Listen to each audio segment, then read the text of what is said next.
Gold collector or gold investor? Which one are you? Ang buhay ay weather lang. Gold morning mga madam! Let's break it down. Baka mamaya you call it an investment, pero para sa'yo, sentimental piece lang pala. Gold is one of the smartest assets, pero only if you know how to play the game or you do understand how it works.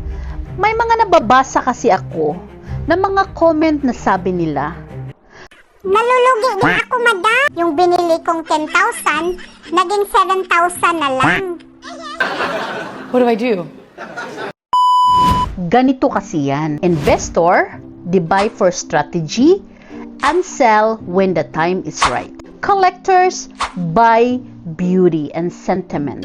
Pag hindi ka talaga naintindihan, ganito kasi yun. Hey, come here, look at me. Hey. Gold collector, Ang ganda naman ito, limited edition. Hindi ko to ibebenta ever.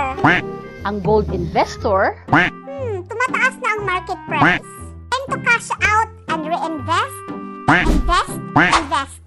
investor, discarding.